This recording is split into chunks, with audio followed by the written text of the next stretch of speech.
There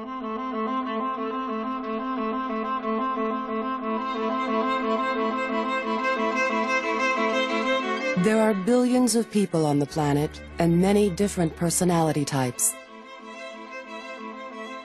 Some people are introverted, some extroverted. Some are driven by logic and others by their feelings. In a world of such diversity, how do we learn to relate to those who are different? And how do we learn to understand and accept who we are? People have a desire to know themselves. People want to know, who am I? How do I function? How do I tick? These questions were at the heart of the pioneering work of Dr. Carl Gustav Jung, a Swiss psychologist who began working at the turn of the 20th century. Despite the conformity in dress, behavior, and attitude dictated by his time, Jung championed individuality, and he invited his patients to embrace the unique person each was meant to be. Jung said, okay, that's what society tells you, that's what's expected of you, but what do you think? How do you feel? He said that we all need to get to know ourselves better and know our motives better. And if we could really look at that more, that we would be able to be more accepting of differences. In his own life, Carl Jung embarked on a painful journey of self-discovery, and the lessons he learned provided inspiration for generations to come.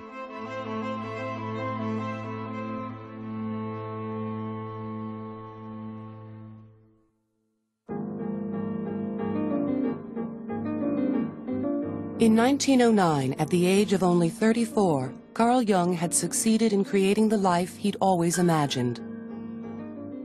Born the son of a poor country minister, Jung married the wealthy Emma Rauschenbach. Together, they built an idyllic home and family. Jung had worked his way through medical school and had become a world-renowned psychologist in Zurich. And as the chosen heir apparent of pioneering psychoanalyst Sigmund Freud, Jung was at the center of a revolution taking place in the world of psychology. That revolution was based on Freud's radical concept of the unconscious. At a time when Victorian society prided itself on being highly rational and civilized, Freud argued that people were really driven by repressed urges they weren't even aware of. Jung was one of the few who had embraced Freud's provocative ideas. The pair quickly became partners in promoting psychoanalysis around the world. And slowly they were gaining the respect of the mainstream medical community. In Freud, Jung had found not only an important professional mentor, but also a father figure. His own father died when he was just 20. The death of Carl Jung's father ended any money coming into the household. And it was up to him then. He was the only son. It was up to him to take care of both his mother and his sister. And so keep in mind, Jung was sort of an orphan. He looked for a guide, a father, you understand, and he found that in Freud. Jung's future seemed secure, but there was just one problem. Jung had nagging doubts about some of his mentor's theories. For Jung, Freud was too close, too narrow. Jung was very open. He closed his eyes to nothing. Jung spoke about Freud in a 1959 interview. I liked him very much, but I soon discovered that when he had thought something, then it was settled, while I was doubting all along the line.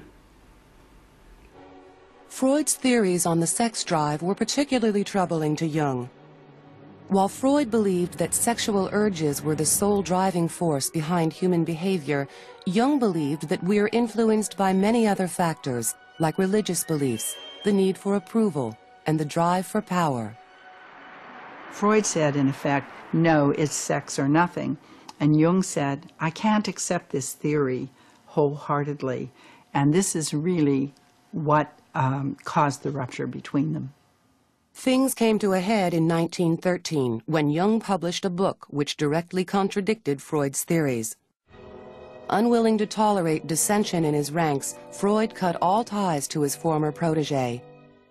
Jung's mentor now became his most outspoken critic. Carl Jung was ostracized from the psychoanalytic movement he'd helped to establish. It was a big blow to Jung. He went through a period of disorientation and a period where he wasn't really sure whether he had lost his sanity or not. Though the separation was in the coming, it threw Jung into a deep depression, which, however, was beneficial. It was liberating. He had to go on his own. The son has to do his own thing. Ultimately, Jung would go on to do his own thing, but the years ahead would be difficult. Just months after Jung's own life had been shattered, the fabric of Victorian society was also torn apart. As World War I exploded across Europe, Jung retreated to his house on Lake Zurich to fight his own internal battle. He went down to the beach in front of his house and played with the pebbles and sand, and he said, I don't know why I'm doing this, but this is the only thing right now that will relieve the anxiety and the disturbance that I'm feeling. From there, he went into what he calls the confrontation with the unconscious. Desperate to find his way personally and professionally, Jung began a process of deep self-analysis. He spent hours alone recording his thoughts, analyzing his dreams, and making elaborate drawings as a way to express the deepest parts of his unconscious. Jung used this period to think about what he was going to do with his life. He said to himself, I can't continue to practice psychoanalysis if I use Freud's terms and Freud's methods. I have to create a system of my own. As he probed deeper and deeper into his own psyche, Jung became increasingly convinced that his unconscious was driven by more than just sexual urges, repressed thoughts, and memories. There was another influential force that Freud had overlooked: the history of civilization. Jung had studied many of the world's cultures and religions, and he observed that even the most dissimilar share common ideas and behavior patterns. He found, for example, that Native American Indians had certain stories and rituals in common with tribes in Africa and other cultures throughout the world. And he said, these things are in common.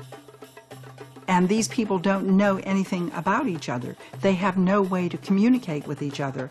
How is it, why is it, that they are all telling a very similar, if not the exact same, version of this same story?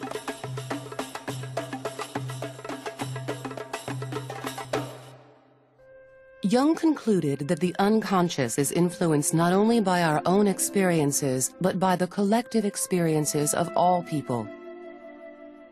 These common ideas are passed down through history, religion, and culture. He called this wealth of inherited knowledge the collective unconscious. It is this collective unconscious that leads human beings around the world to adopt similar behavior patterns without even realizing it.